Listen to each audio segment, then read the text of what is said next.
cuffs are off, man. Get right. Too many left in these leagues, but I ain't gonna leave. I'ma get right. Get right. Down to the bottom and scratch it for all the... Hey everybody, Adam Rank here. What's up everybody? It's Marcus Grant. This is AJ Dillon of the Green Bay Packers. I gotta give a shout out to y'all at Get Right Fantasy. If you are not subscribed, what are you waiting for? Do you want to lose your league? Check out the Get Right Fantasy Network. You got to get right with the Get Right Fantasy Network. And best of luck with your podcast. Appreciate the support. And you're tuned in to watch my boys at Get Right Fantasy Network. Get you right. Enjoy the show. But I tune in every Friday. Strategies provided, I will lock in every way. So go and roll your sleeves up. Yeah, go and roll your sleeves up. And I'm getting down, cause I roll my sleeves up. And I'm getting right, cause I roll my sleeves. What up? What up? What up, world? Welcome to the Get Right Fantasy Network. This is Friday, June 7th, and you know what that means. It's Friday Night Mocks. Tonight, I have my trusty co-host, the one and only FF Tycoon himself. What's up, Tycoon? You know, Mike, we're in the throes of Scott Fishbowl season, so it really feels like the unofficial kickoff of fantasy football season. I know people have been doing best ball drafts, underdog. We'll get to them. Don't worry. But this, it's just kind of like an unofficial, not holiday, but just start to the season. It's a beautiful thing, beautiful feeling. It's another like wonderful the start of summer, we're going the start into. of spring. You know, like that one thing. That's We're post Memorial Day. It's wonderful. great. And I haven't been with you in a few weeks, so I it's know awesome I can't. I'm back. so happy to have you back here. And Rasta is out tonight. Don't worry, he'll be back soon. He's just enjoying a family night. So shout out to Rasta. Hope he enjoys everything, and congrats to his son for graduating high school. College is nice. Huge family moment. Definitely has to take precedence over this. Oh, for sure. For sure. So tonight is a special night. Not only are we doing our first Scott Fishbowl mock, but we're also going to have a very special guest on with us tonight. He was a 2022 fantasy sports writer, FSWA finalist, currently a writer at Rotowire, and he's also hosts his very own show on SiriusXM Radio. It's going to be starting up Saturdays and Sundays, 1 to 3 in July. Mr. Jim Coventry himself. What's up, man? How you doing? Hey, it's a great day to talk football. Thanks for having me. Of course, man. Just so excited to have you here. Man, before we get started on tonight, I have a really special announcement to make. I was told by the boss himself, Mr. Rasta, we are going to be having and giving away a Scotty Fishbowl ticket, a golden ticket. So we're going to be giving that away, not tonight, but we're going to give you a chance to get in. So make sure you guys, what we're going to be doing is you're going to be getting an entry to be a part of a race. So we're going to be doing a race for a spot at the end of the month. So for your chance to win a spot, make sure you guys are typing in hashtag SFB14. And when you do, we will get you that entry into the Scott Fishbowl we're going to try to get you in. So this is how you can do it. So make sure you guys are typing in hashtag SFB14. Do it in the live chat now, or do it when you listen to us later. If you get the chance, make sure you leave a comment with the hashtag SFB14, and you will get a chance.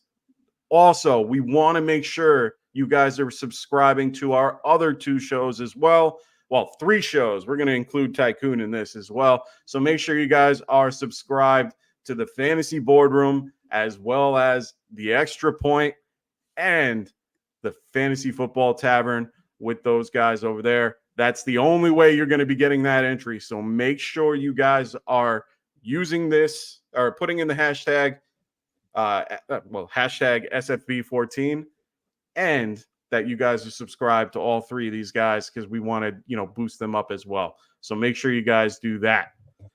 Woo! Also, make sure you guys are donating. Make sure you guys are donating to FamilyCare, FantasyCares.org as well. Please make sure you guys are donating. Make sure you guys go out and check out their merch site. I'm wearing their nice Blockbuster shirt tonight. Really needed to represent them tonight. I actually won this one, so I'm really happy about that. Got to do one. Was a part of one of their shows, and that's another way to get in. They still have 600 entries to give away or to do and everything. So, yes. We got so many people in the chat tonight. I love it. Look at that, Rachel in the chat. Love seeing her in here.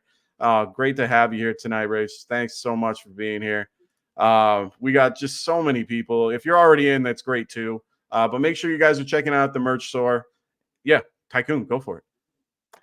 No, I just wanted to echo as far as please donate to Fantasy Cares. I want to make sure that the main focus and purpose of this tournament is not lost on people. I mean, it's a wonderful and fun event. You get to meet and play against a lot of really great people in the space, creators, analysts, other just fans. But the main purpose is to make a difference. And how we make that difference is by donating to Fantasy Cares. And it's honestly a blast too, seeing Scott and others go and actually use these funds to go out, whether it's toys for children or it's heartwarming, and it really is the purpose of this tournament. So I just want to make sure that is driven home. Please donate. $10, $20, whatever you can do will matter. Yeah. And we're all in a live draft. I'm in NFC Live. Tycoon is in LA Live, and Jim, you're in Madison Live. Yes, I was in Chicago Live. I saw somebody in the chat was looking to see me there. But Rotowire, we did our annual party in Vegas, and that's going to be All-Star Baseball weekend. So I had to shift to Madison because it's a week earlier. Stinks. I love my Chicago folks, and I'm going to miss not seeing them at this one. All right. That's okay. But hey, you get to see a lot of great people. You get to see my buddy Dustin Ludick, who we had on as well. So that's great. Really great group of guys over there. So really excited to get this going. So let's get this thing going. We also have the scoring because it finally came out today, which I'm really excited about. We're going to go over that. It's right here. I'm going to put it on the screen for a few seconds for everybody to get a screenshot, get a look at it, make sure you guys understand what we're going to talk about. I will be talking about it shortly after this. But tonight we have our mock going. So I'm just going to let the guys in the chat know that we are ready to go and we are getting started. We got myself at the 102. We got Tycoon at the 104, and we got Jim at the 109. So we got a nice spread out group. Yeah, let's kick this thing off and get things started. All righty. So now that we have all the scoring down and know what everything's going on, I know that me, Jim, Tycoon have had 2 seconds to kind of look at it. So, Jim, after taking a couple minutes to kind of see things, what do you think right now? What are some players, well, not even players, positions that you like the most here? The mobile quarterbacks get a big boost. The tight ends get an insane boost. Oh, my God, yeah. And the very, very elite bell cow backs are in business. Yep. Oh, for sure. I think Lindsay tweeted out that I think in this format, my pick, Christian McCaffrey, was 40 points more than any other player in this particular format. So I had to go. I figured I'd switch it up. Why not? Why not go? Why not try? So we saw the scoring where it's only 1 point for 50 passing yards, 0.02 points per passing yard, and we have the quarter point per rushing yard. So again, as you already said, Jim, boost to the mobile quarterbacks. On the flip side, though, does that obviously that makes them more valuable than the non-mobile, pocket passers? But does that really devalue those guys that are collecting virtually zero rushing? Yeah, good question. So I still saw the elite quarterbacks. Like Prescott had a big season last year. He didn't place with the great ones, with the running quarterbacks, but he placed well enough. So if you are a high producer as a passer alone, you're not going to be left in the dirt. So there's that. So that's an important point. But the mobile quarterbacks have a massive advantage. Oh, for sure. I mean, the 1 point for every 50 yards passing is a huge downgrade for those guys, for those guys that really, we rely on for the passing, that kind of evens everyone out at one point. I'm going to be up here. Let me just. Oh, you're up. Yeah. Yeah. I Let me mean, just get here. And you know what? Mobile quarterbacks are big here, so I am not wasting any time clicking Kyler Murray. nice. I like it. I like the pick. I don't hate that at all. I mean, Dak Prescott, I think Dak Prescott was, from what Scott Fish said today, was QB4 in these settings. If like his finish last year in these settings would be QB4. So Prescott, I mean, if you can make it up with enough touchdowns, right. Somebody else ran numbers, and again, it was can't remember who it was on Twitter, but he came up and Prescott was beneath that. But no, he did it on projections. So yeah, okay, yeah, makes sense. Yeah, it was more on the finish from last year, and there's not much you can really. I mean, most of the settings were from last year in some ways, but the biggest change was the return for touchdown. Return touchdown is 10 points now, and their return yardage is 1 every 5. So that's a huge boost. And I think Rashid Shaheed is in like the top 18, I think, or something like that after he did that. Scott tweeted that actually out to anybody who's on Twitter. Cooter Doodle. Yeah. It was 27th. What we don't know, wild to think. 27th overall. The guys that are kickoff and punt returners, different rules for kickoffs this year. And do not be surprised if there are position players out there for kickoffs. Oh, for sure. Right, I'm on the clock again. So give me a second. So that could be a really big deal here. And let me see here. You know what? I am gonna actually don't have as my tight end. So I have a different tight end draft. I have a different tight end ahead of Laporte on my rankings. But because of the Scott Fishbowl in the playoffs starting, a lot of these guys are week 12, week 14. I ain't taking a 0. Laporte had a week 5 bye. I put Laporte in only because, like I said, I don't have him as my number 2 tight end like everybody else. Ooh, so, who do you have? I'm not going to say it because somebody's drafting. Can't give it away yet. After somebody drafts the player, I'll be happy to tell you. All right, it won't be me. He'll be gone by the time I pick, but I'll still don't want to give anybody, an idea that they might not be thinking about. No worries. Table talk at all. Oh, come on. I get it. And that's the nature of the beast here. We all know that. we are under the microscope and anytime we go out of these drafts and get to, do those things. I mean, I remember last year doing the live draft, I got sniped 100 times. Man, yes. Oh, I used to love it though. But yeah, I see guys like Marvin Mims, Jonathan Mingo might be a little bit more, valuable in this particular type of format. The 1 point per wide receiver reception is great. It kind of boosts them up a little bit. All right.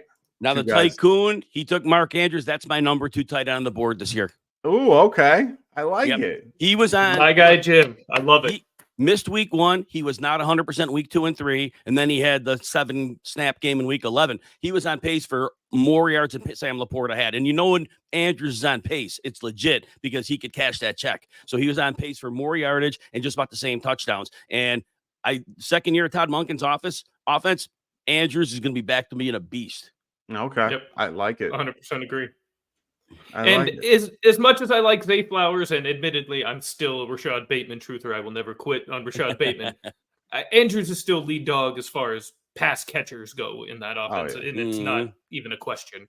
Oh, correct. Dude, I have slowly jumped onto the Rashad Bateman, train, and I still have a couple shares of him in Dynasty just because I want to be there when it happens.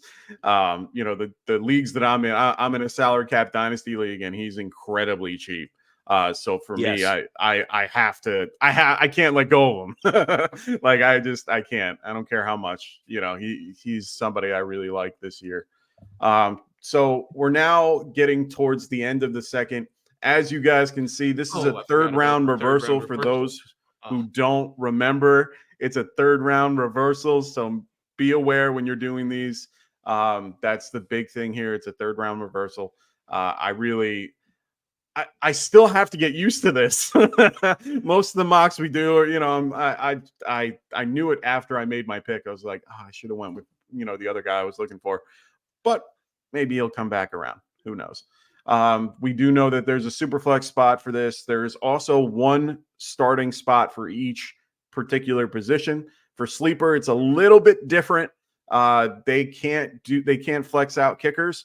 So in this case, they have one kicker spot. I don't want to hear it. I'm the one guy that sticks up for kickers. Me and Linda are the only saying ones. I stick up for kickers too. I'm saying everybody should be forced. I think even the NFL players should be forced to have kickers. But Scott, it's your turn. Oh no. No, not everybody loves, but I don't think you should be able to flex them out. Yeah, and make kickers matter again. That's what I say. What do you think about kickers, Jim? I had to throw it to you now. All the competitive, I should say, all of the industry leagues I'm in, and not counting Scott Fishbowl, are no kickers. Every kickers have been out. Exactly. Some of the Rotowire house leagues will do team kicker, and at the end of the day, I can live with that a little bit, But all right, let's see. I'm on here, and Now, most of the industry guys don't like kickers. I get that, and actually, in my longest running dynasty league, my co-commissioner has been trying to get kickers out since year one. When he set it up, he probably never meant to even add them to begin with. And we've gone to off-season votes literally every off-season for the last 6 years. Finally, he got it passed. It was now, I know kickers don't really belong in dynasty either. Don't get me wrong. But it was just nice to have the one league that had that one little extra little twist. And, sometimes it's just nice to have a little bit of a throwback. If you don't want it for the majority of your leagues, that's fine. But I don't know. I like to have different types of leagues that I play in. If every single league I play in is Superflex tight end premium, it gets a little boring. Yeah, no, for sure. I love the kicking aspect of it. I was a part of MFL. A little randomness, a little chaos. Yeah, I mean, I was part of MFL last year, and I remember playing 3 kickers at one point, and I did decent because they all had a relatively high number. I mean, they had to kick extra points and decent field goals. That's all. So all you had to do is pick the indoor kicker. That's it. Just pick an accurate indoor kicker. And all you had to do was aim for the Chargers, the Detroit Lions, and who was the other one? Falcons. They had Koo had a few games, and I think he has 9. I think most scenarios there's been so many more dome stadiums added that a lot of these numbers for kickers have gone up a little bit. I'm trying to think the number. I think for Detroit, it was 12 last year, if memory serves me. And you couldn't not go for guys like Riley Patterson and stuff like that, or Badgley, or Dickerson, Dicker the kicker. I mean, I went after Dicker the kicker. I love him to death, and he's just a funny guy too. You guys, the thing he posted last year was hilarious. I can't get over that. But I love kickers. I think they score the most points on the field in real life. Why can't they be a part of it in fantasy? I just don't understand it. I talk to my dad about it all the time. My dad's like, huh? Why aren't kickers more valuable? And I'm like, Dad, I mean, this is how it goes. Trying to explain it to people that don't understand it. I mean, it is what it is. Anyway, so we're getting through the third round. Jim, I saw that you picked Joe Burrow. How are you feeling about Burrow this year? He hasn't been always the model of health. The first year he had the ACL. Last year, hand, wrist, thumb, whatever it ended up being, he had the surgery. And I can't even remember it. I think it was his thumb. But that said, they're in a win now. His contract is going to keep getting higher and higher that he signed. They're still in the early stages of the contract where it's passable. So this is their last run. If Higgins stays, last run with him. And I like Burton in the slot. My goodness, I think he's going to be an animal in the slot for them. I think it's going to be great. But I think they're going to throw the ball over the yard. I think Burrow's going to be fine. Back to the 35, 36 touchdowns he was used to throwing prior couple of years, 4,500 yards. Runs a little bit, not a whole lot, but that's Burrow's gonna have a great year, I think. Yeah, I hope so. I like Burrow a lot. I like just what is around him, the team in general. I like what they have. I'm not a Bengals fan at all, but I do like what they have in general. We got Charlene going. Jim's start is making me feel better about the 109. So that's good to hear, Charlene. I mean, yeah, I'm just getting used to this whole type of just this format in general and what type of build we're looking for here. I don't think there's a wrong answer. There's no, going 0 RB is not really a thing. Like, do you guys think that even stacking is something that people should be doing in this particular format? Is that something that's a good idea? When you're in a tournament with a large number of people, stacking is an opportunity to pass a lot of the field if your stacks hit. It's hard to pull it off sometimes because to get players that you want on that team. But in theory, yeah, I think any large field tournament, if you can do it without reaching for players, taking a guy 2-3 rounds early just to get the stack, I think that's a problem. But as long as it goes organically, I think it's an advantage. Okay. And that's fair. I kind of agree. What do you think, Tycoon? Yeah, I mean, I'm in general not a big proponent of stacking, even though I've done so here. But in a large field tournament, it can be a differentiator.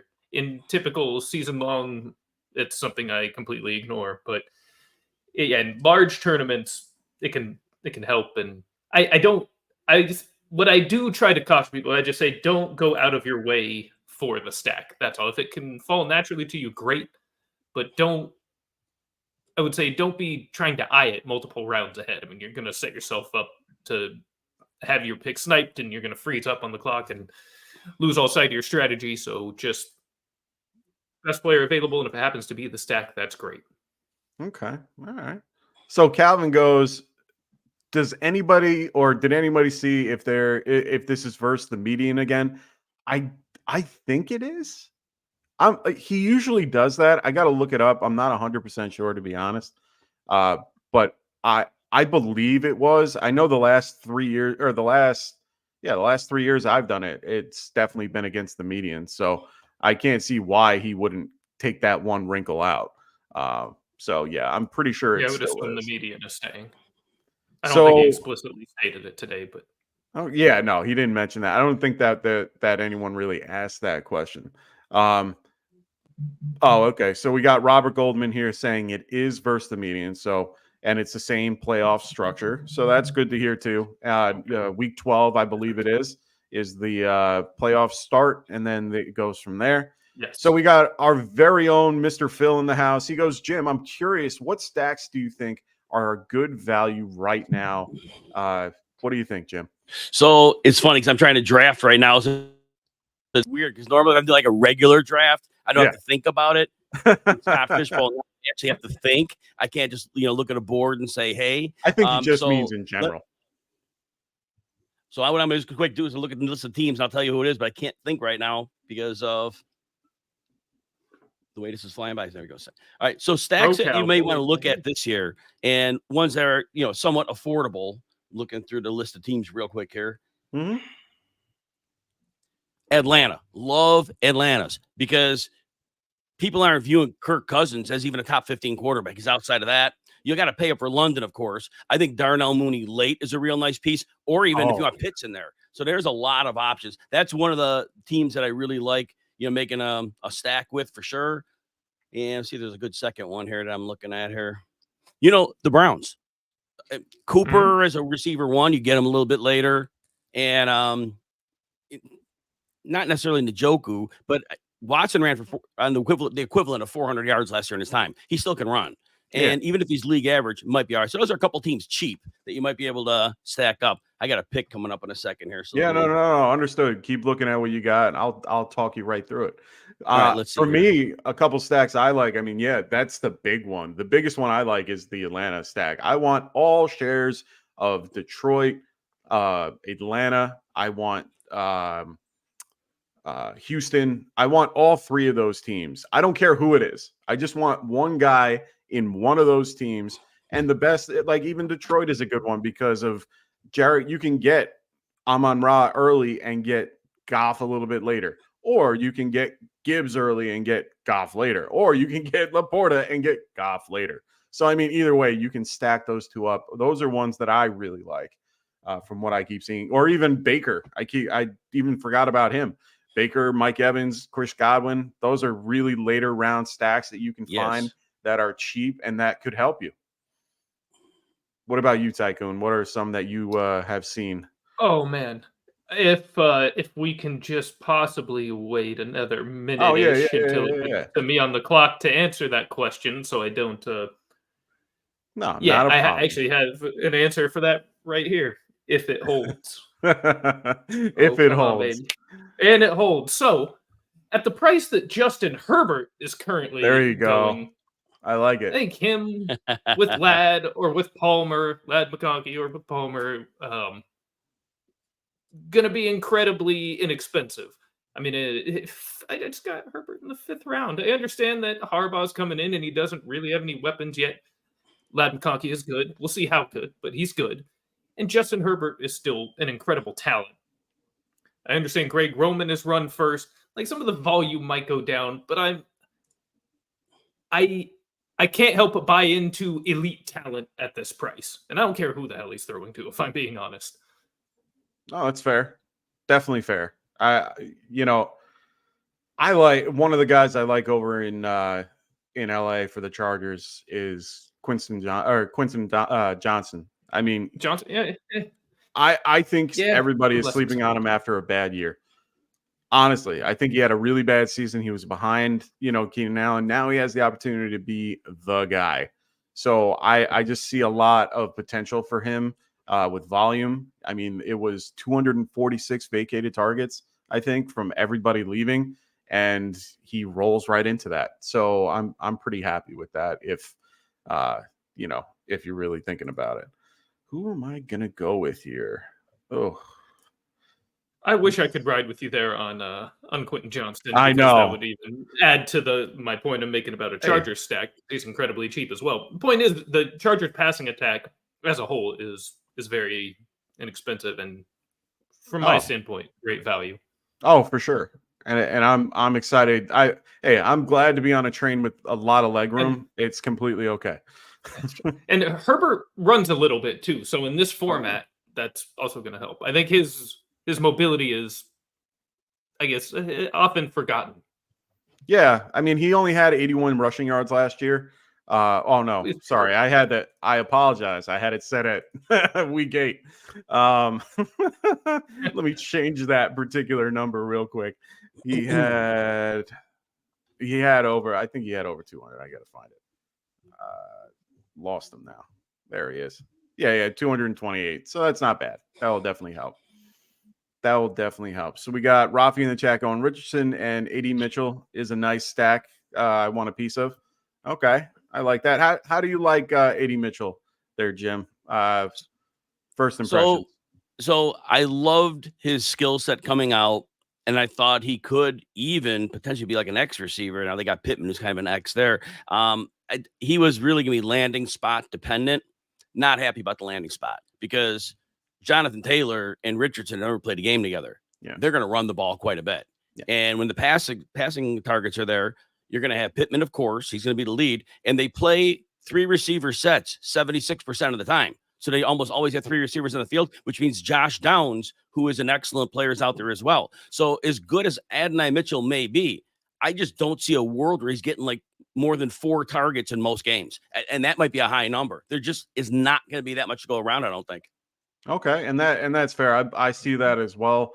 I hope they are able to, use Richardson a little bit more in the run game. We saw it early with him last year in the very, very small sample size that we had. So hopefully we can see a big jump with the news lately with what happened in practice. He's throwing with both arms going left, throwing lefty and throwing with his right arm and barely throwing, if that. They said that he was having a rough time throwing righty. So I'm a little uneasy about Richardson this season, not just because of that news. I've always been a little bit low on him, even though I picked him in one of my dynasty leagues, but then traded him off for Stroud because I wanted the guy that I wanted originally. But either way, I'm a little nervous about that particular situation. So we get Rick Avery going. Can't stay too long. My nephew was just born. Oh, congratulations on being an uncle. Congratulations, Rick. Just wanted to say a quick hello to everybody. Have a fun night. Of course, Rick. We'll have you here next week. Rick is in the Nines group, and we have good old Jim in his spot, which is completely okay. We'll get him in here next week when we have our special guest, Lindsay Rhodes. She's going to be here next week with us, so really excited for her to be here as well. Also, make sure you guys are typing in that hashtag SFB14 for a chance for an entry. So don't forget to type in FSB14. If you're not in already, we'll get you in by, putting you into a contest to try to get you in. Yeah, we're not going to make it easy. So Jim, as far as the lineups that we need to set, only one starter really required at each position. With all the flexes, does that help simplify drafting for you? Essentially, making it easier to take best player available once you've filled the one per position? I think the running back position is what's going to come to mind here. And as we revisit that, if you're in a start one running back league and you get one that you feel is durable, you know what? I'm not going to draft many more running backs. I'm going to draft a bunch of receivers because I need the floor. I know injuries can. I don't have a report in front of me, but I trust the health of receivers a little more than running backs. That's fair. I mean, they take the most punishment. They touch the ball pretty much the second most compared to the quarterback. Yeah, they're going to take the hit, and their expiration date in general is just one of those things. I'm the kind of opposite in a way. I love taking a couple more just because I like to have that reserve. God forbid one of these guys goes down. You have that extra, and you're always that one step ahead of those people that are in Jim's particular mindset of, hey, let's just ride the one hand. I like to have a little bit more depth at running back. And good depth. I don't want to have, rookies that might come in week 8. Like I want a guy that can help me and, fill the spot, especially in flex. But with these types of settings, I mean, it kind of leans tight end and wide receiver. You kind of have to go that way. So Tycoon, if you had to pick in this particular scenario, are you going with more running backs? Or are you going with wide receivers? No, for me, I think it just simplifies. I'm not really targeting one position over the other. It's really just trying to take the best value that falls. I mean, there's only so many bell cow backs anymore, right? Or whatever you want to term a bell cow these days, 70% carries. So that quarter point per rush is not especially valuable once you get past that top tier. So I don't know that I'm heavily targeting running backs. So almost looking, like PPR, you're still looking at the receiving back. So somebody I'm considering here on the board, actually, who I think could be a nice little safety valve. We're going to see if he makes it around.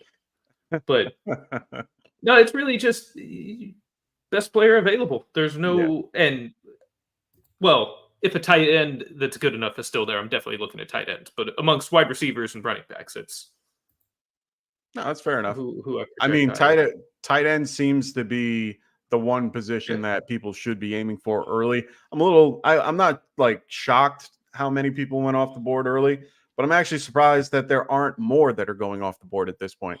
I thought we were going to be leaning in the tight end 3 territory with a lot of these guys and getting these, these nobodies that no one has ever heard of, like, like the Giants, Daniel Bellinger. Like, we'll get, Bellinger will be drafted. There. Oh yeah, well, probably on my team. No, I'll probably. Hey, don't sleep on Theo Johnson, man. That dude is going to be a seam stretcher stud. Oh, he was outside of Bowers. He was my next highest rank for fantasy tight ends. Sorry. I shouldn't have said that. There we go. We're in no table talking. I don't care. No, table talk. It's fine. I'm just mad that I missed that on James Cook. I mean, we haven't gotten the official word that Darren Waller is retiring, and after dropping that banger of a song, retiring. Shame for me because I traded for him a bunch in Dynasty last offseason when he got traded to the Giants. No, and he's gone. Those all were flops of trades, that's for sure. Yeah, no, he is gone. I've been here for I've been a Giant fan my whole life. He's gone. So we got See, do Kendall. like 11 million? I wouldn't walk away from that if I was him. He's never going to make that again. No. Well, maybe he'll make it in music and he thinks he can. So we got Kendall here going. Jim, thoughts on the Bears pass catchers? Is there a format where you're really liking any of them as a standout value or standout value? Yeah, you know what? Even though it's like 19th pick now, DJ Moore, he is still going. He's going to be a wide receiver 1 again, and not even close to a worry about it. Keenan Allen's a nice possession receiver, and with Justin Herbert, it was 10 targets a game, and that was perfect for them. Mm-hmm. And Odunze is going to be a really good player. DJ Moore is a legitimate alpha receiver. If he was drafted and played with some of the other quarterbacks like Burrow or Mahomes or Lamar, you couldn't even imagine what his numbers in his career would be. So he will be the alpha there. He's going to get 120, 130 targets. I'd say 130. And better quality. Caleb Williams is going to be league average, and that's going to be by far the best quarterback that Moore's ever played with. So he's a massive value. 1 round and a half a round discount. Because if you're talking a half a round in the second round, that's a massive value. Oh, completely agree. I've loved DJ Moore from the beginning, and it's a shame what they've done with him, in Carolina. So just a shame. I'm glad that he has an opportunity here with Caleb, and hopefully, can extend that as well. Thrilled about it. Yeah. We got Sniper Mel here going, how can we get into a mock like this with y'all? You know what? Reach out to me via Twitter. My handle's not up right now, but DM me and we'll get you in. Don't you worry. We're going to have 3 more Scott Fishbowl mocks on Friday nights. Next week, we're going to have it same time, same bat time, same bat channel. And then we're going to have 2 others after that as well. So make sure you guys reach out to me. We'll try to get you in as much as possible. So just DM me. Go ahead. Or also join the Get Right Fantasy Network Sleeper channel on Sleeper. That's they correct. are posted there most of the time, unless there's just so much initial interest it's filled before we even get to that spot. But yeah, join the Get Right Fantasy Network channel on Sleeper, and you will get all the updates regarding mock drafts. Yeah, we have our Sleeper channel in the description, so make sure you guys are checking it out there. Please join. It is a wonderful community of great people. It's our Discord, if you will, and it's a really great community. We post all of our mocks in there. We are going to be mocking literally every Friday night until the start of the season. So make sure you guys get in on that. We post it in that chat a lot. First, we try to give our loyal fans a opportunity to get in.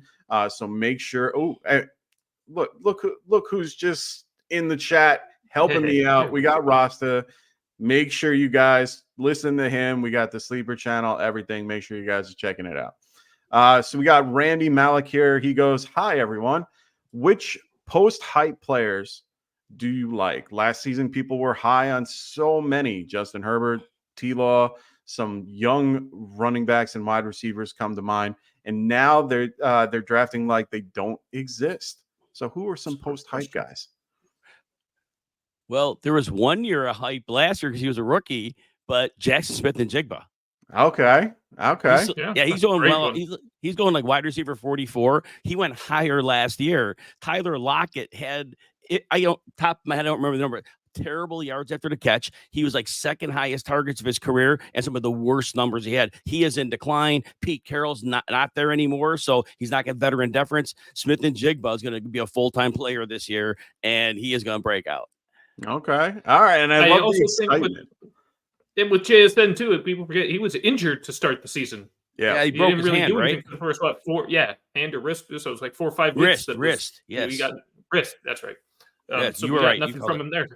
And he really came on later in the year too. And of course, I just spoke his name, and I was thinking about taking him, and he just and he goes off the board.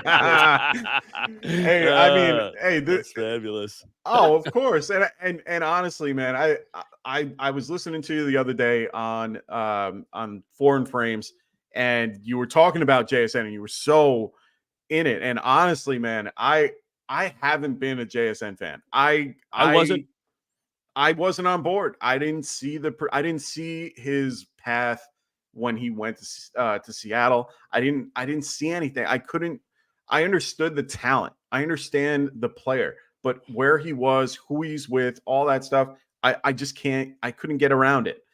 Now that I'm starting to see the path a little bit, I'm starting to warm to it. The change of the guard, if you will, Yep. head coach, the OC, the whole thing. Maybe even switching to Sam Howell. We don't know. But at the end, but well, that could be helpful for him, if anything. It's one of those things where I like Gino.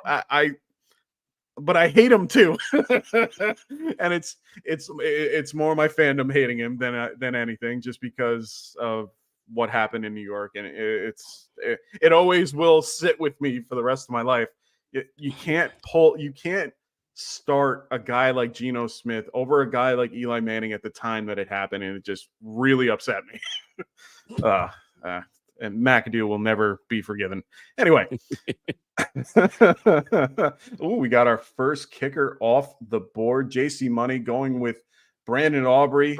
Yes. Great pick. I love Brandon Aubrey. He is a stud. All right. So what else do we got here? We got ASDF. I'm never going to be able to get your name right. He goes, "Hey guys, I want to know your opinion on this trade." All right, so we got a trade question. We're not doing a trade stuff tonight, but it's okay. I really want to see Waddle and Moss, so Zach Moss, for DK Metcalf and Zamir White. What do you guys think? Is it just redraft? I would assume it's dynasty. Hopefully, it's not redraft. So, look, Zamir White's a starter now. Eventually, I'll get a decent running back, and he'll be out of work. So it was Zamir White and who? I got to go one by one here. Who was the other player in that one? It was Zamir White and DK Metcalf. Yep. And then the other side was Waddle and Moss. You know what? I'm going to go with Waddle and Moss. I think both Moss and Zamir White are going to temporarily have, and even for this year, it's fine. But I think with the receiver, I think Metcalf's just a floor guy at this point. He had that 1,300-yard season, but otherwise he's like 1,100-yard receiver, and that's it. So, I would take the Waddle side. Waddle was hurt last year. He played, but he was not right. I watched all the games. He was limping all the time. Yeah. That 1,300 yards he had a couple of years ago, that's what we're looking at this year. We got Wendy in the house saying, "Jim, great to see you." Love Wendy. Great to have Wendy here tonight. We got Robert in the house going, "Evening, gang. Glad to have you." But yeah, I completely agree. I remember watching every one of those games and going, where is he? And then I'm seeing him limping on the side. I mean, I'll give him credit. He always tried to get back in. They always were, trying to get him in there. So, okay. But at the end of the day, he was always seemed to be hurt. I've always been off on Waddle. I understand the production. I just never been able to do it. I've never been able to pull the trigger if Waddle's, right in front of me. I always find somebody else that I like more at that value. It's probably my own fault, but it is what it is. Well, his draft pick fell a few this year. Last year, he was going in pick 18 or something like that. Yeah, and he was late second round. Yeah. So I was out on that price as well. And then I didn't know he was not that bad of a season, but I was out on that price. But this year, you're getting him cheaper. Oh, yeah. But you're definitely getting him cheaper this year, which I would on average, like pick 30, like 27 to 30. You get him at 27 to 30. And I'm okay with that value. That value seems a little bit more reasonable than it was. And that's how I've been on a lot of other guys too. Kyle Pitts, I was never on in the first 3 years of his, or 3 years of his career. And I couldn't stand behind it. And then all of a sudden he now comes to, Kirk Cousins comes out of nowhere and I'm on him and he's, oh my God, he's in the 6th round, 7th round now. Perfect. Done. Like now he's worth it to me. And beforehand, no, I wouldn't touch him with a 10-foot pole. Just couldn't do it. Couldn't do it. So we have another question from Robert. He goes, buy or sell Tajay Spears? Is he undervalued heading into 2024? It's a great question because we saw the great broken tackle rate, yards after contact. I always worry. Now, I know he's a 3rd-round pick, and I know the team thought highly of him, but how often do we see a change-up running back look like Superman? Remember 2 years ago, Tony Pollard, when he was running behind Zeke? last year, Derrick Henry was setting the tone. And I talk about this all the time on my shows. Is that when you have a lead back that's a bruiser, the defense plays at that speed. Mm-hmm. And when the changeup comes in, he looks like a million miles an hour because the defense isn't even playing at that speed. And so we're going to find out, was it Spears benefiting from being the changeup, or is he really that? Because Pollard wasn't. And Jalen Warren's another guy. He's still with Harris, but everybody's, oh, he's so much better. Well, yeah, when you're taking the outside carries and you're not running up the middle, getting hit by 800 pounds each time you carry the ball, yeah, you're going to look better. But he's the changeup. And so another player where I see, he's super fast, but you know what? You're a changeup for a reason. Oh, for sure. I completely 100% agree with that. And, now with Spears and Pollard in the same lineup, it's very hard to kind of tell who's going to be the lead back here. I understand one's paid and one's a rookie. I get it. But at the end of the day, they drafted Tajay to they got rid of Henry for a reason. They were okay with not paying Henry to come back because they had Spears. And then they only they didn't really pay Pollard as much as you would think, but they grabbed him early. They grabbed him real early in free agency, which I did not understand why. And at that point, a lot of people that had Tajay Spears shares were very upset with that because they were seeing him to be the guy moving forward. And so with them being there, how do you see these splits happening? Who do you think will at the end of the season it will be leading this backfield? You know what? I heard everything you said, and I listened like champ. Then I started looking at the draft board, and I totally blanked on what. So tell me the players again. Like it was Tennessee, right? You're going to Tennessee. So and you mentioned them signing Pollard quickly, and they're similar backs, so that's scary. Yeah, because that was the other thing, right? And so why would you get two similar guys? So it's like they're going to be cool with a hot hand approach. Is that what we're looking at? But that's really what it has to be. But the fact they paid Pollard and there were other running backs out there, it was baffling. Shakir returns kicks. So I want to put him on there. Yeah, Shakir. I don't know if that'll change this year. Maybe he's playing more, but he returned both kicks and punts. And here, there's a return yardage. So. Oh yeah, no, I like that pick. Honestly, Like we said in the beginning, I mean, this return yards for 10 yards or for 10 points for the touchdown, and for the fact that kickoffs are going to be changed to basically it could be anybody. I mean, we have no idea. Yeah. The Jets went and got Tariq Cohen just right? saying that's why they get him. It's like I'm sitting here like, really? You're going to go with the guy that has two no knees and a torn Achilles? Okay. All right, good job, Robert Saleh. And honestly, man, I like the Jets. I like their particular team in general. I like Saleh. I think he's a really solid head coach. I really, I've been, I wouldn't say addicted, but I've really been a part of, I've really enjoyed Hard Knocks the last few years. Got to see a really good in-depth of these teams. It really caught my eye with guys like Justin Herbert, Dan Campbell, just, his presence and a lot of the guys that were a part of that team in general.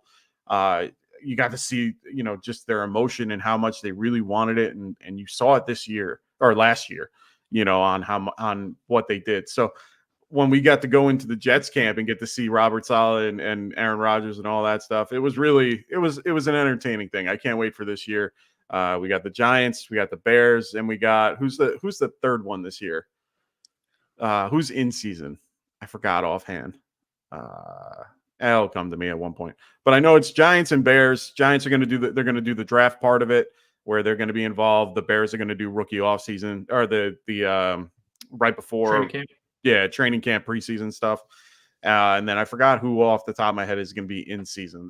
They're doing 3 now, which I never understood that, but I think this is the first year they're doing that. So. It'll be interesting to see the Bears. They don't usually do teams with rookie quarterbacks because they have the ability to opt out, I believe, first year. Oh, really? It's first year head coaches. My bad. That's first year head coach. Okay. Yeah. So we have the role. He goes, okay, if I'm wrong, I'm wrong, but I'm drafting no A-Rich at his current ADP. How do you guys feel about that? So in redraft leagues, what I'm literally writing and telling people is this: it's okay to pop a pick on Richardson because of his upside, but he's the one quarterback. Usually in a single quarterback league, you're not drafting a second quarterback. If you have Richardson, not only are you drafting, I'm on the clock. Yeah. I thought you had it there. Sorry, my bad, Jimmy. My bad. That's fine. Who are we talking about? You were talking about A-Rich at Richardson. Yes. So you can draft for the upside, but you're going to have to spend an additional pick. If you're going to redraft league, you're probably talking 11th round to get yourself, another player for that situation. But yes, you have so Richardson. That's the caveat. Okay, and that's fair enough. I believe it the same thing. I mean, I'm not drafting him unless he's lower or at ADP. I don't want him any earlier. There's no point. Go ahead. Real quick. So Taysom Hill gets JC. Good. It's a good pick. That's what I was just going to bring up. But what I want to bring, this is something I was writing about the other day as I was talking through something with a teammate. And I go, you know what? Pete Carmichael's gone. All those ties to Sean Payton now are gone. Clint Kubiak, I'd be stunned if Clint Kubiak uses Hill. Now, Hill is not a passer anymore. He's attempted very few passes the last couple of years. Mm-hmm. But I don't think Kendre Miller is going to be their power back this year. In my mind, he's going to be that. So a 34-year-old Taysom Hill, I think his days are done because this coaching staff has no ties to him. It's a sad day in football to hear that. Taysom Hill is probably one of my favorite football players that are out there. He is a true definition of the word football player. He'll play any position you want. He'll go out there and play safety if you want. Like he is just a bruising guy. He played special teams. And he was knocking guys over. It's a shame. I hope that's not the case. Well, that's what actually still made me. I was curious or wondering if they might try to use him in any return work with the new rules. Oh, I like that. So that's part of what my attraction to Hill was for this. It's the kick return thing. I don't know what we're going to get. Yeah. I said it earlier in the show, but look, I feel the teams are going to put some starting level players out there on kick returns because here's the thing.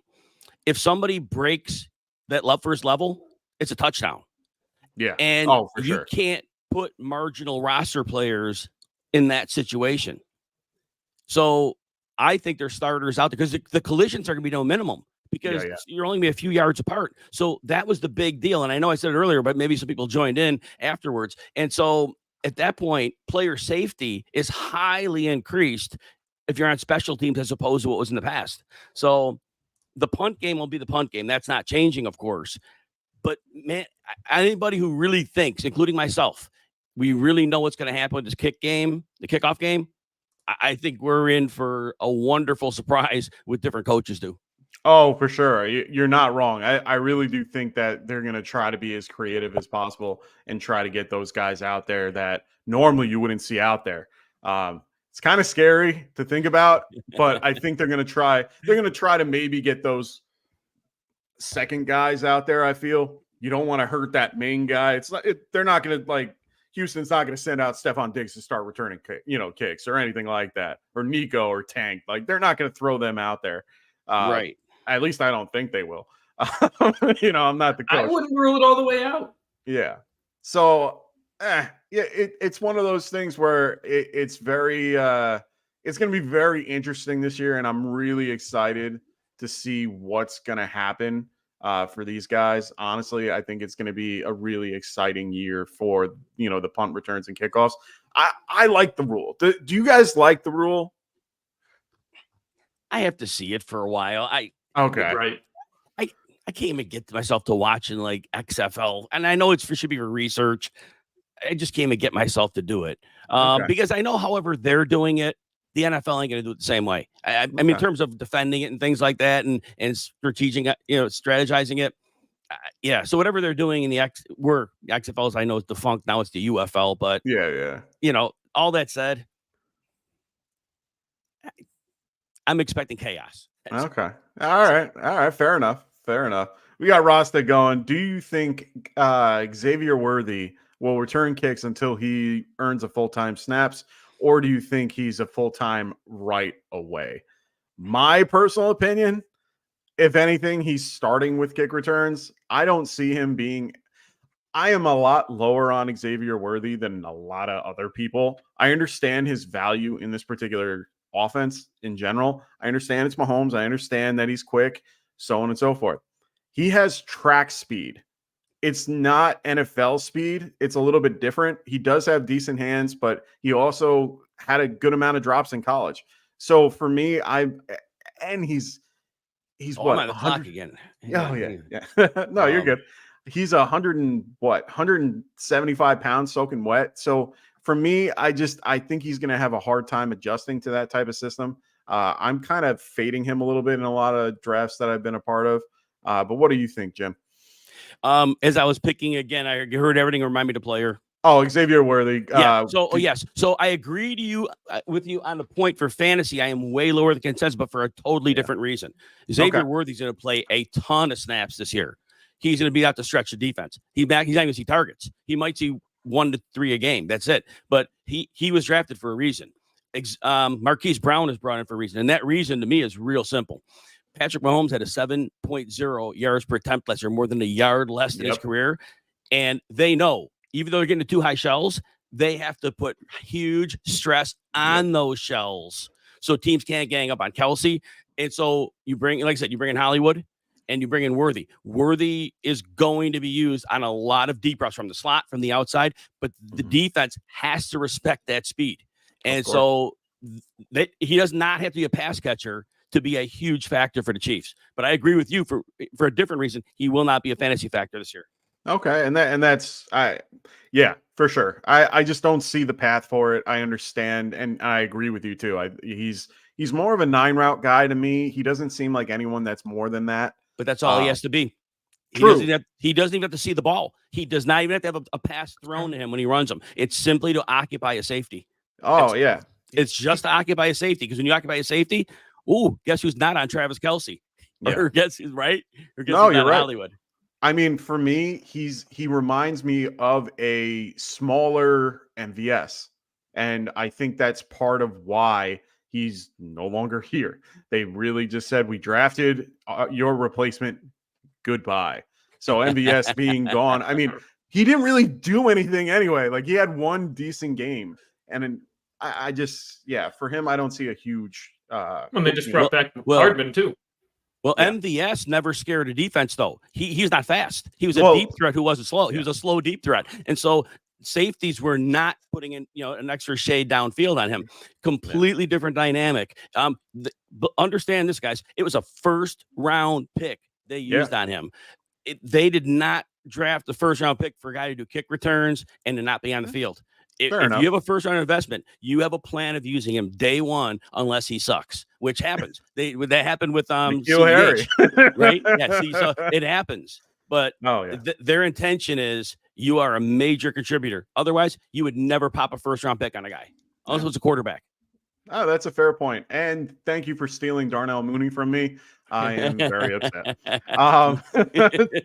So we have Randy in the house. He goes, is there an offense poised to make a major leap this year that we may not see coming? Maybe the Panthers.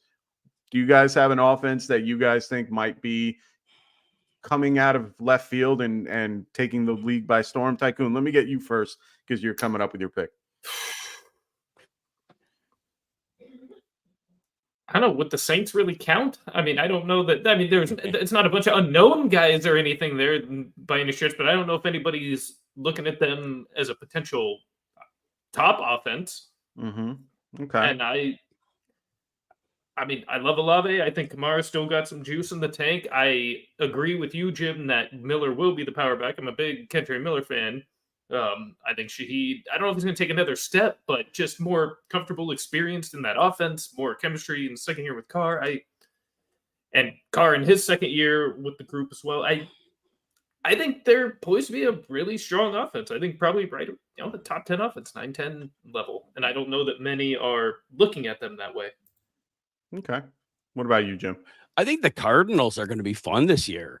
Okay. Connor will miss 3 or 4 games. That's fine. They get Trey Benson to step in, and they're very different backs. Benson's like a sledgehammer, but he's super fast. So he's not walking into a big role. Connor's going to finish his contract out. He's actually, if you talk to people in the locker room, Connor's like the heart and soul of the offense. Oh, yeah. And he is going to get his 15 to 17 touches. And by the way, off the subject, similarly, but 23.2 PPR points per game from week 13 to 18 for Connor. Again, 23.8. That was mostly with Kyler in there, right? Anyway, you bring in Harrison, Michael Wilson. So he started out the season decent yardage, 5 of his first 7 games, and then Kyler misses those games, and then Wilson the first 2 games wasn't right and didn't catch anything. The last 2 games, he put up about 50 yards per game with Kyler, and then McBride. So I really think this offense is gonna be fun. Oh yeah, no, I like that. I like that thought process. Honestly, I really do. I really do. I like Michael Wilson a lot. He's really underrated in a lot of ways, and they really got him involved a lot more recent. Near the end of the year. I really do like that. I kind of do like.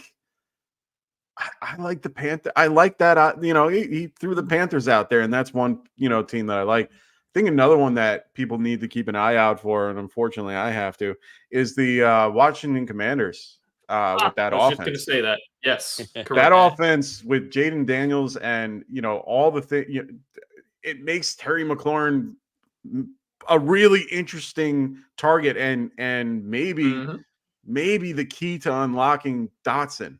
And I'm hoping that's the case. They end up bringing in Ben Sennett, and they have Zach Ertz and Austin Eckler there now. Brian Robinson is a really great piece that they have as well. So, I mean, they are going to have a lot of good pieces on that offense. Their offensive line needs a little bit of work. They're probably near the middle, bottom tier of offensive lines. But if they can make everything work, it's going to be a really difficult offense, I think. And on top of that, their defense isn't that great either. So I think they're going to be, they're going to have more opportunities throwing and all that fun stuff. So I think it's going to be a really fun offense to see what they do this year. I will say Kingsbury worries me a tiny bit. That was my only. Although I'm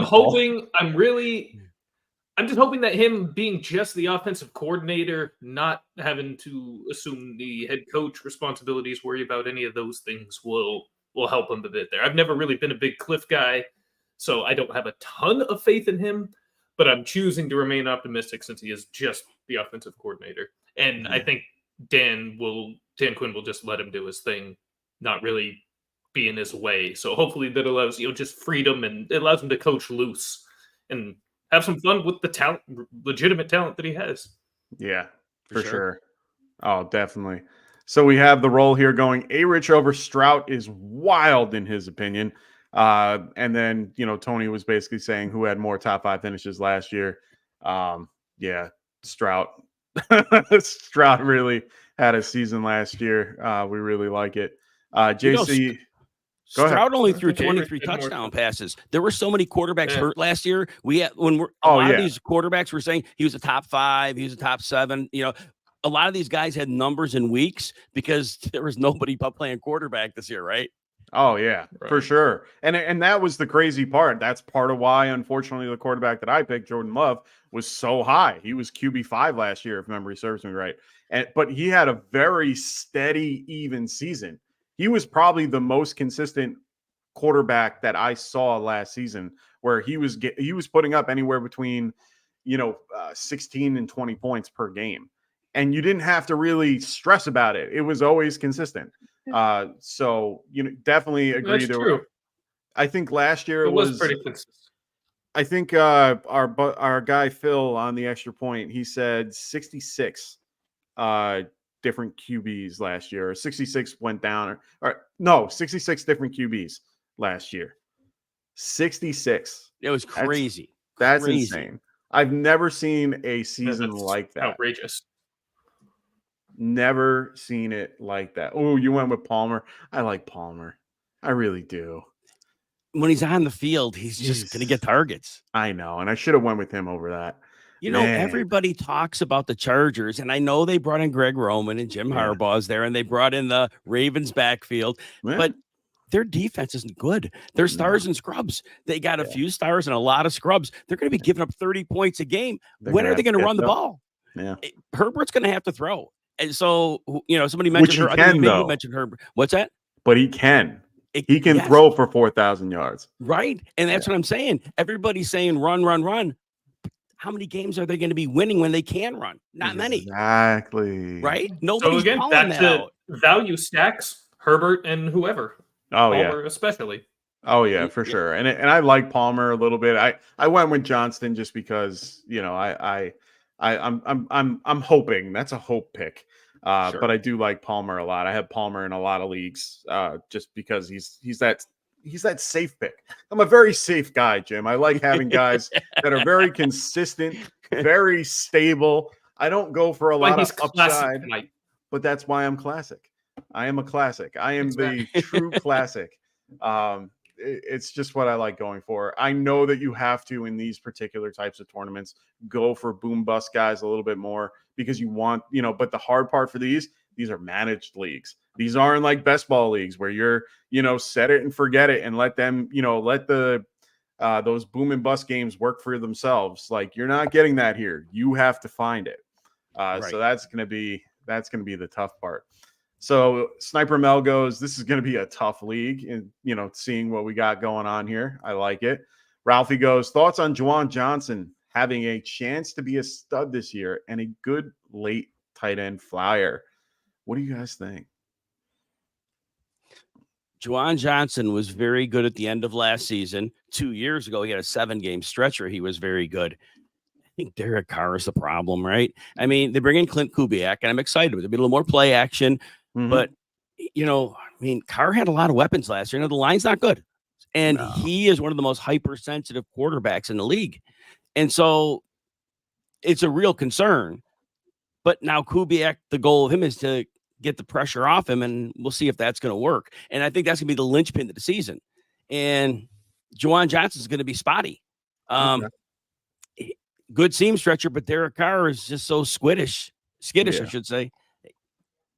And Shaheed gets screwed over because he runs deep routes very well. Well, how often does Derek Carr hold the ball long enough to be able to get away with it?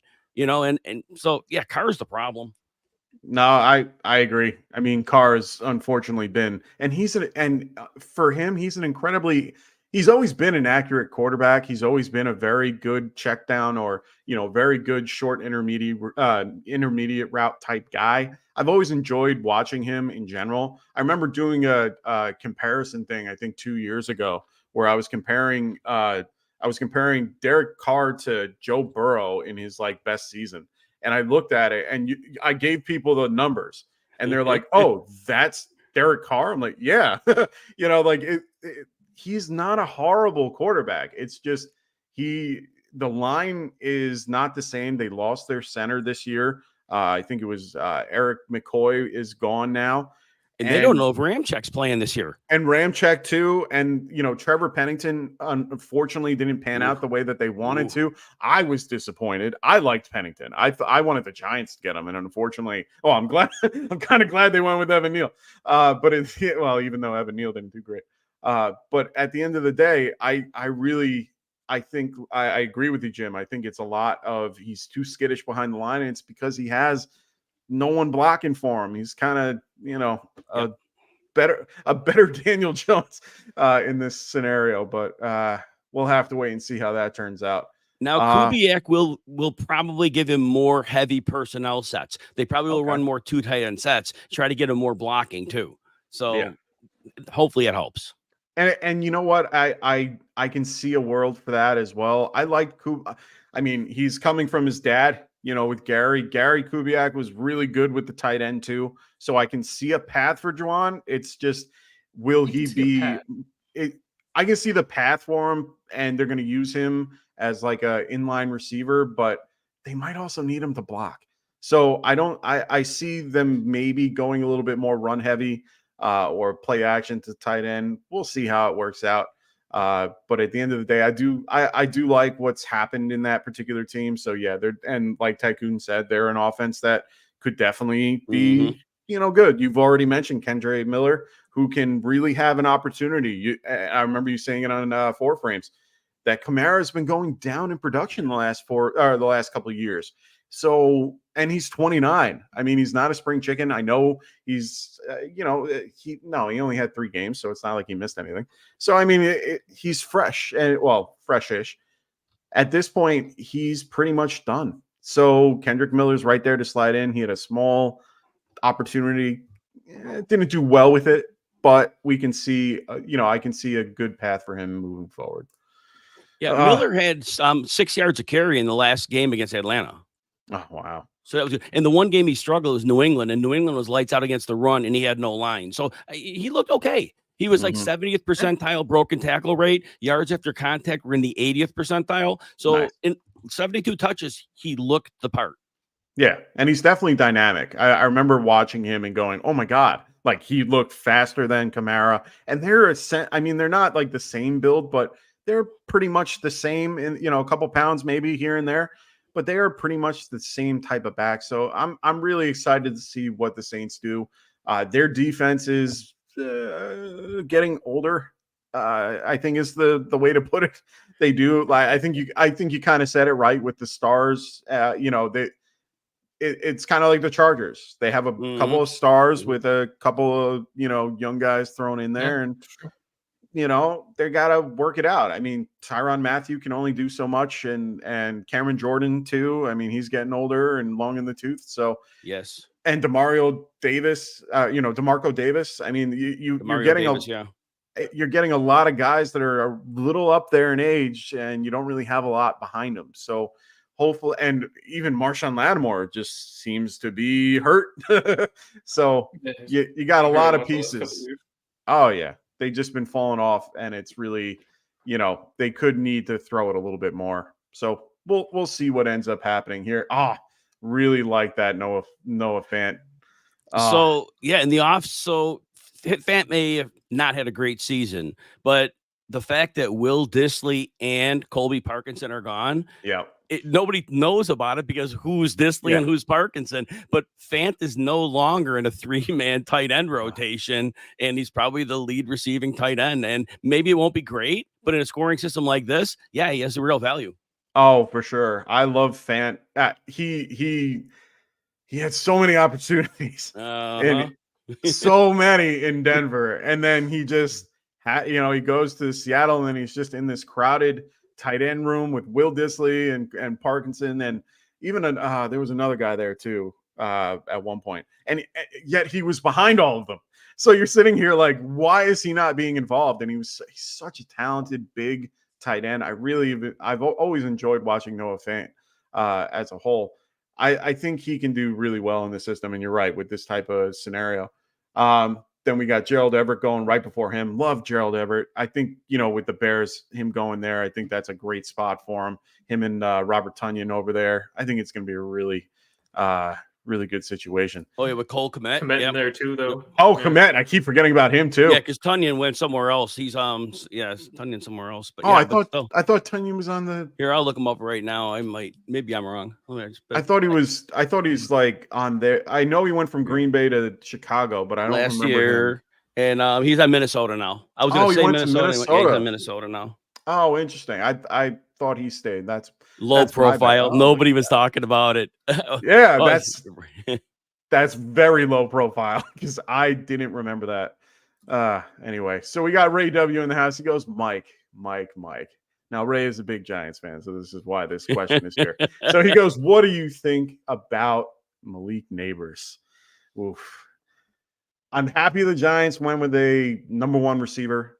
I'm glad they didn't get a guy like Drake May or JJ McCarthy. I'm kind of glad they kind of decided to say, so I'm happy with it. I'm a little nervous what the path that's going to come from it. Daniel Jones, I have no faith in Daniel Jones for the next this season. And it's hard to see a path for him after that, but unfortunately, the Giants put themselves in a hole where they pretty much can't go anywhere but him. Just because of the market. I mean, next year's market, if you look at it, there are no quarterbacks that are any better than Daniel Jones.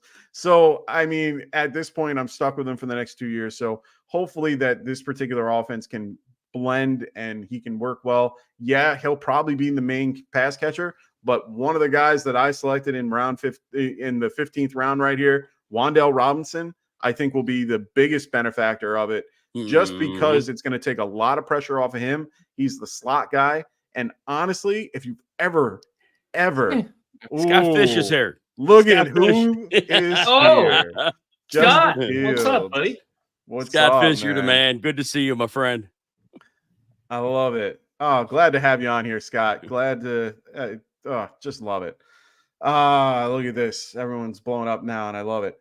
So, yeah, I'm excited for Wan'Dale this year. If you ever watched Daniel Jones throw the ball, try not to.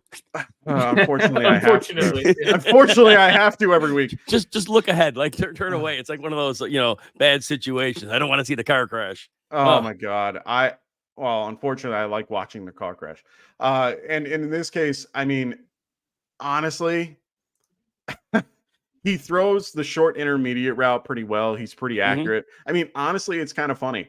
I was watching a podcast with LaShawn McCoy and Julian Edelman, and Nice. Edelman's talking on the podcast and said that he was talking to a receiver that was on the Giants, he said player that was on the Giants, that said that Daniel Jones was more accurate than Josh Allen.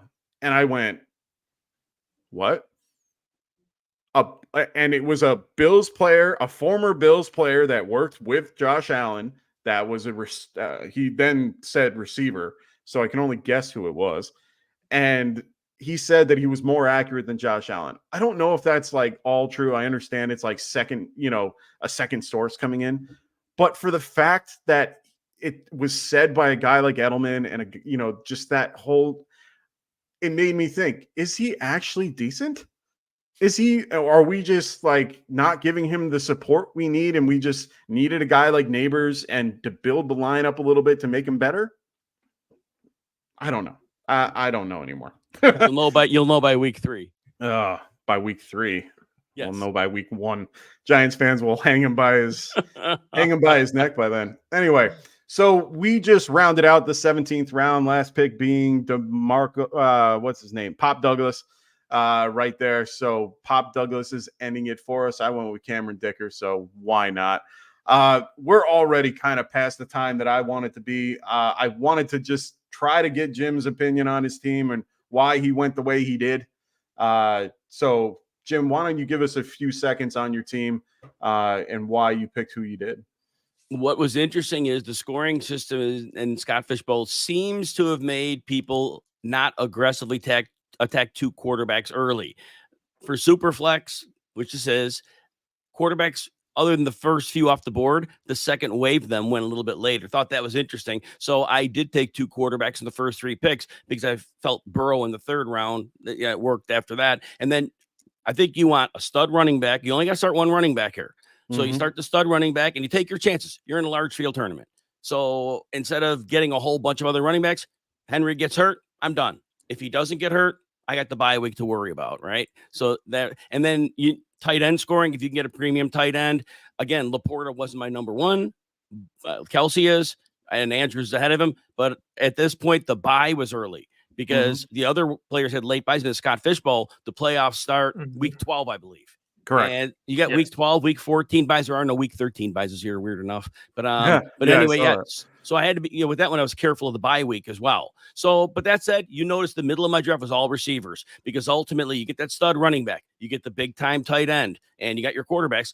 The position to pound away, in my opinion, if you could get receivers that are going to get regular work, and then like Shakir, one who might return kicks too, that helps in the scoring system. That was kind of the focus.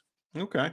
And that I mean, I like your particular build in general. You got a lot of good pieces with Henry and Pollard, even Davis. I mean, you definitely have a good core with your wide receiver room. I really do like your build.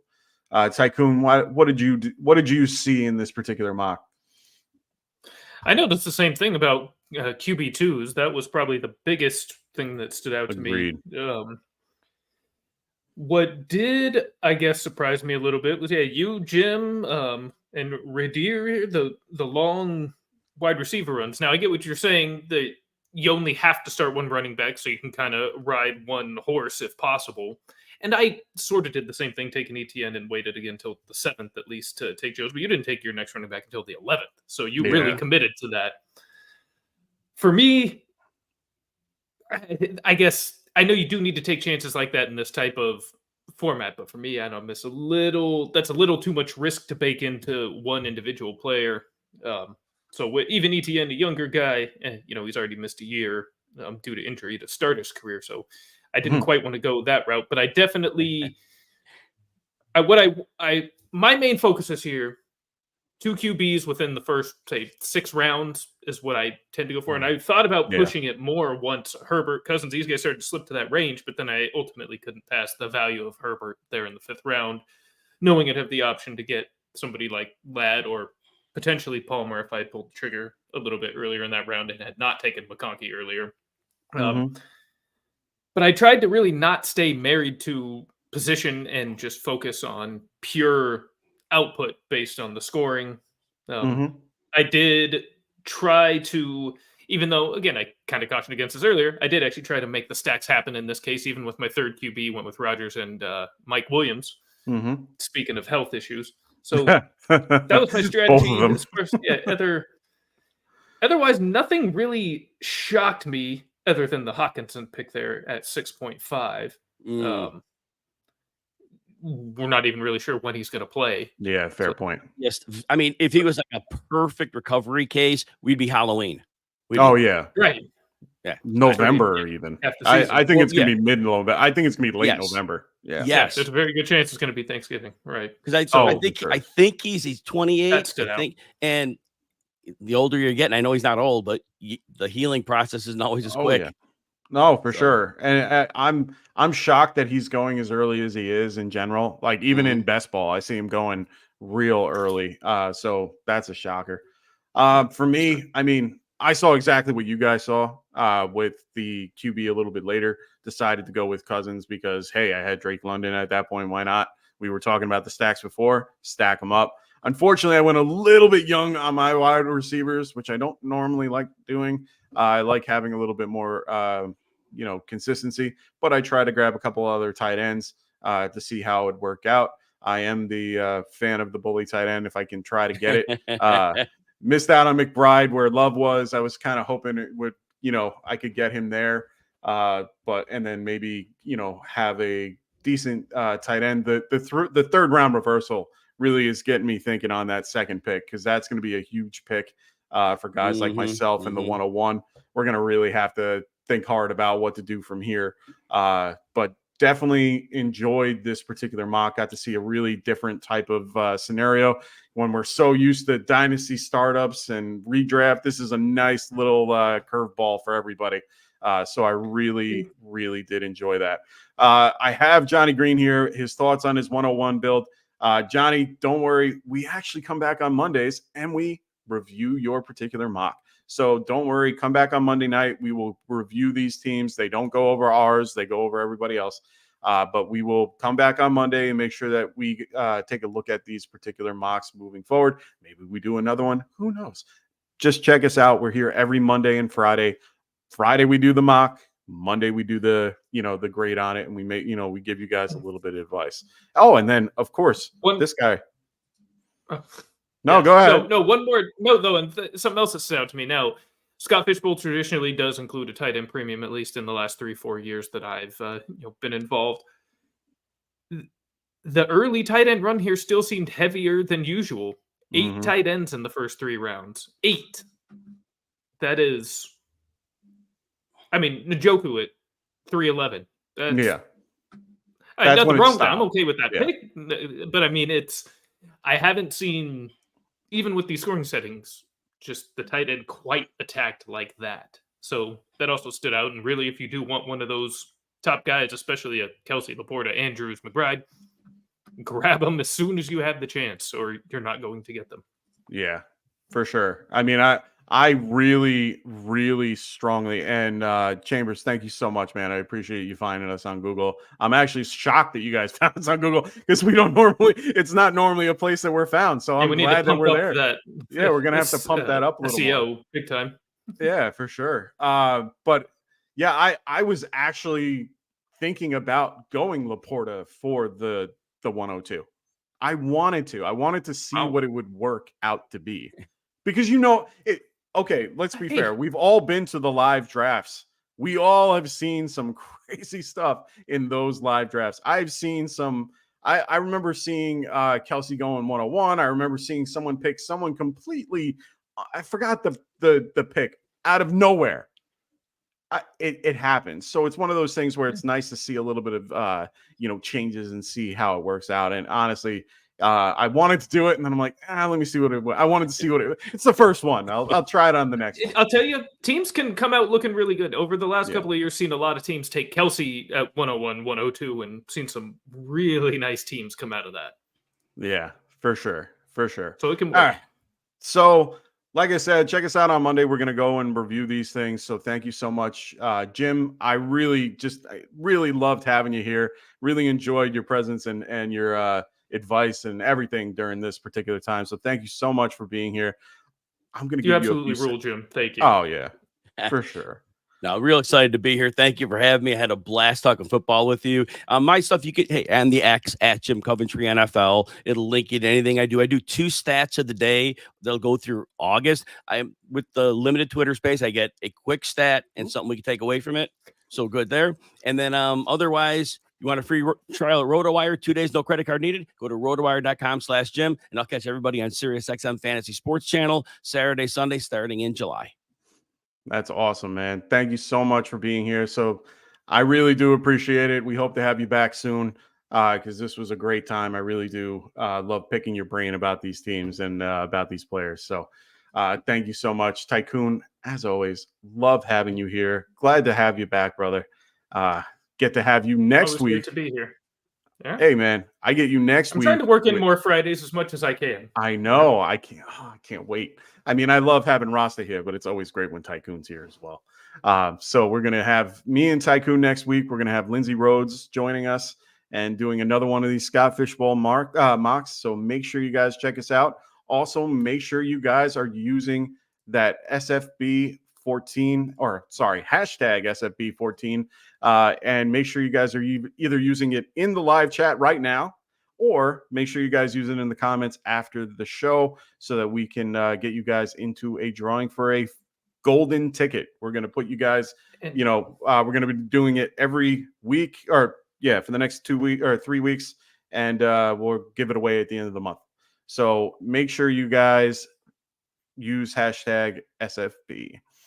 We got roster right here. Don't lose too much hope too. Scott still has about 600 names is the word still to go out. So keep hope alive. Make sure you're signed up too, though. Number one, more than anything. Yeah. If you're still hoping to get in, haven't been invited, go double check, triple check, make sure you're actually signed up. I thought I was signed up all the way until April and then double checked, and no, I wasn't. So make sure you check. And also make sure you guys are subscribed to our guy right up here, the Fantasy Boardroom, as well as the Extra Point and the Fantasy Football Tavern. So make sure you guys are all signed up for them as well. That's the only way you're getting in. So make sure you guys do that. Also check out fantasycares.org as well. Also follow them on Twitter. They do a bunch of races. And that's how I got in. I got in 2 years ago, and then I won this one. So make sure you guys are getting involved in those races, making sure you check out those particular live streams that they do. They give away everything. I won this at a live stream. It's fantastic. So make sure you guys are checking them out. Russ and them are a great crew. Russ, John, Scott, thank you all for what you guys do. Honestly, it's a awesome charity. So make sure you guys are donating if you haven't already. Go grab some merch, man. It is wonderful. All righty. So thanks to everybody for joining. for Rasta, for Dustin, for good old Frank, who isn't here. It's okay. We miss you. We love you. We'll see you soon. Thanks, everybody. I hope everyone has a wonderful night. See you again next week. Great weekend. Fantasy is the play. Marking nothing, but I tune in every Friday. Strategies provided.